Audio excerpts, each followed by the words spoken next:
Around 15 minutes after this surveillance footage was recorded, eks-eks-eks-ten-tə-SYOHN was shot and killed right at the front of this very same motorcycle store. Several gunshots, possibly drive-by.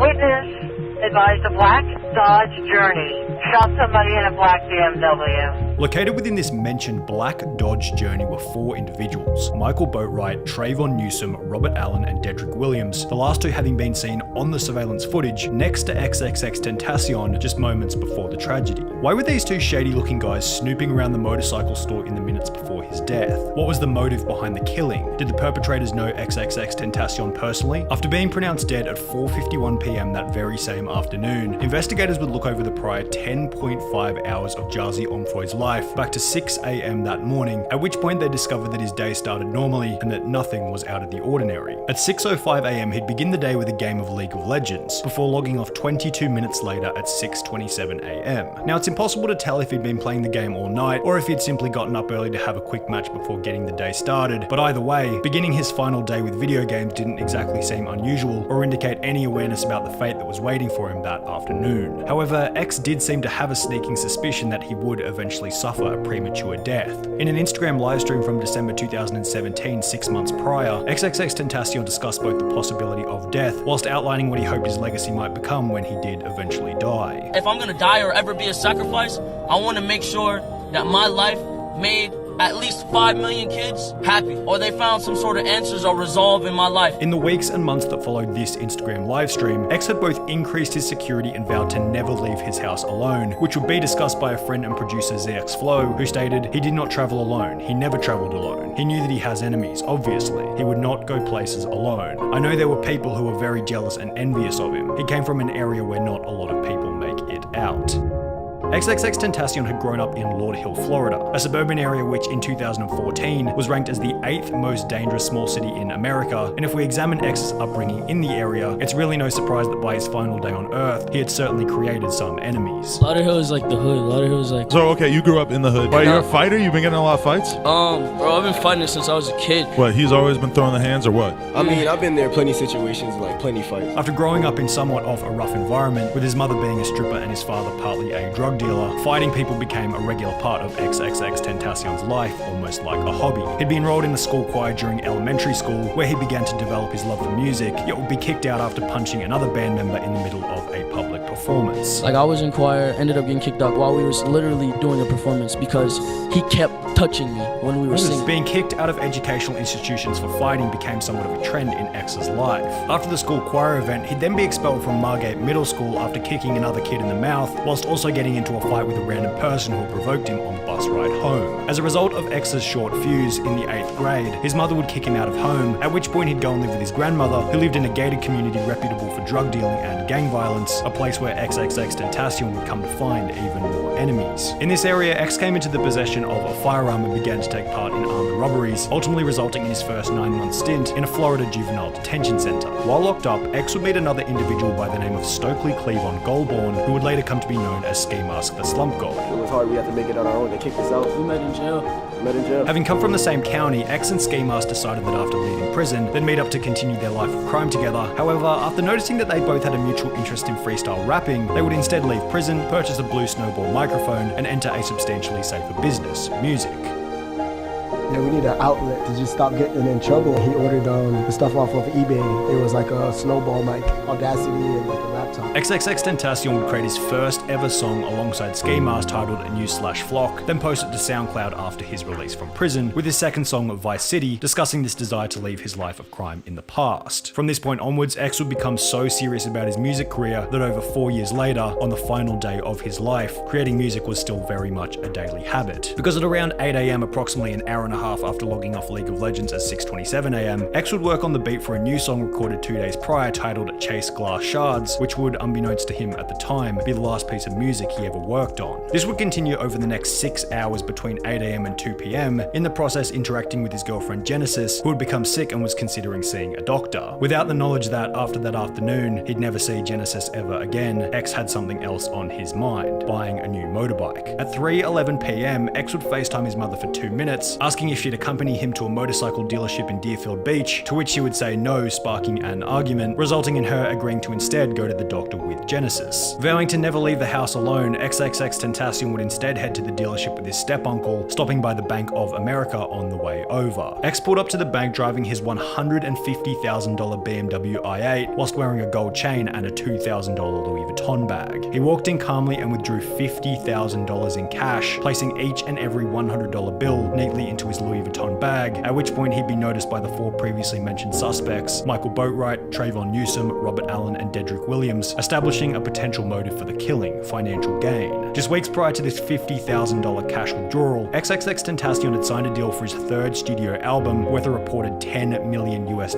However, landing such a lucrative deal was no walk in the park. Continuing on from where we left off earlier, after releasing Vice City in 2014, rapping about his desire to leave his life of crime in the past, X continued to release music, yet failed to achieve any success in the beginning. Having no following whilst being fresh out of prison led X to take on a 9-to-5 day job, working as an over-the-phone electricity salesman. I only done one job and I was a sales broker because I knew how to run my mouth. Electricity salesman. Hello, my name is Jahseh Onfroy from Energy Solutions. How are you doing today? Around a year and a half later, on the 30th of December 2015, XXXTentacion would drop one of his now most infamous songs titled Look At Me. The track would come to be known as a sleeper hit, laying dormant for over a year before exploding in early 2017. However, in the process, X began to build a cult following of incredibly loyal supporters for his unique sound and style. XXXTentacion. I wanted to ask you now he's still growing, and he's very young, and as every artist, is growing. When he speaks, you can tell he's actually an intelligent individual. Sure. He's not a dumbass dude, and I think he actually has a message. So. By early 2016, around 2 years after beginning his music career, he had achieved 18,500 followers on SoundCloud, yet had become one of the most highly requested rappers to be interviewed on Adam 22's No Jumper podcast. Like, I have a cult fan base. I don't have like a weak ass fan base. You have a crazy ass following on social media and stuff, and like, it's not like necessarily the craziest like numbers, like 10,000 or whatever. Or how many are you on SoundCloud?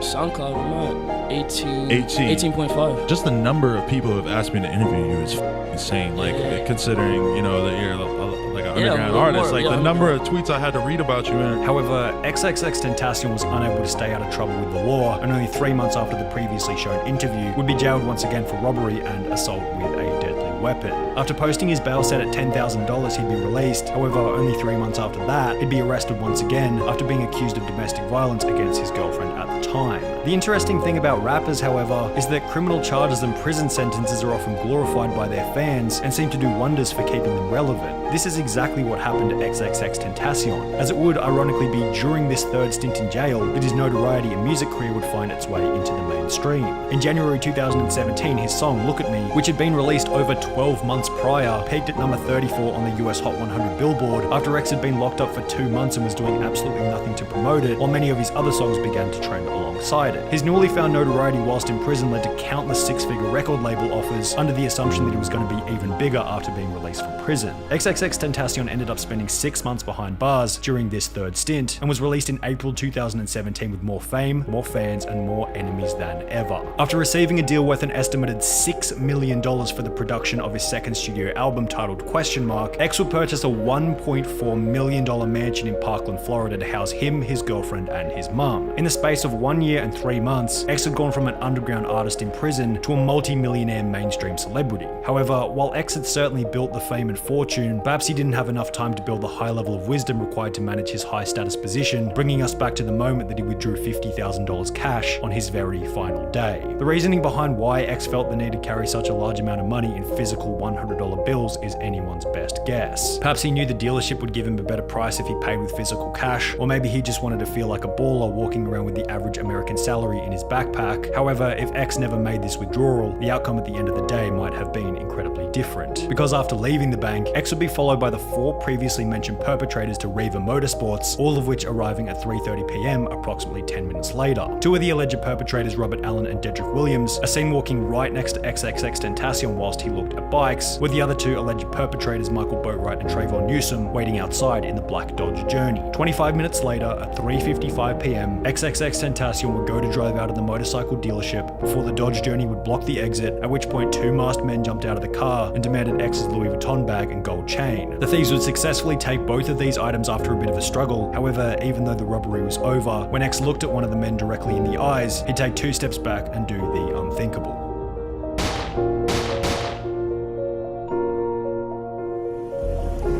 This is something that has really stunned fans of eks-eks-eks-ten-tə-SYOHN, a rising star here in South Florida. Fans began to gather here right after learning about the shooting that claimed his life. They just held a moment of silence, but they've been here listening to his music, praying and lighting candles in his memory.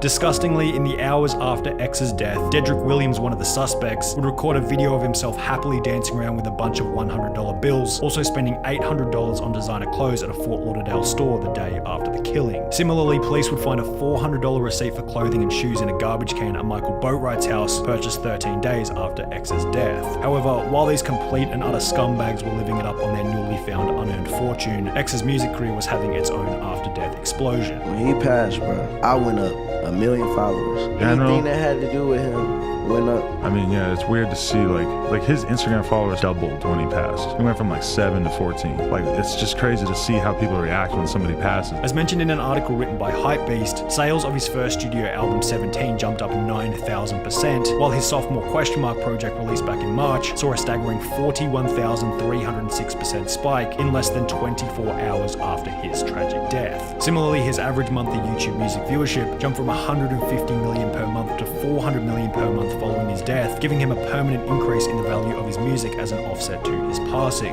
It was kind of like karma, a superstition that X certainly believed in. I believe in past lives and future lives. I believe in the karmic cycle. I believe until you align the karmic cycle, nothing else matters. However, by the same token, after X had been to prison twice for armed robbery himself, perhaps his own death during an armed robbery was, as he put it, the karmic cycle realigning itself. However, no matter how poor X's prior decisions might have been, they weren't nearly as stupid as those involved in the killing. With bullet casings at the scene of the crime matching guns owned by the perpetrators, and evidence as obvious as Dedrick Williams purchasing a neoprene mask from the motorcycle store just minutes prior to the robbery, each of the 4 men were arrested one by one in the 2 months that followed the tragic event. The perpetrators would have their fingerprints taken and would each face a pre-examination. However, almost 4 years later, the men are still yet to face trial and have therefore received no charges. However, this hasn't stopped XXXTentacion's father, Dwayne Onfroy, from expressing what he hopes might happen to the perpetrators. Y'all killed that young man, that father, that son, that brother without a cause. I say this, no malice in my heart. I'm seeking life without parole for the participants in the robbery and cold-blooded murder of my son, and the man who pulled the trigger, I'm going to seek the death penalty.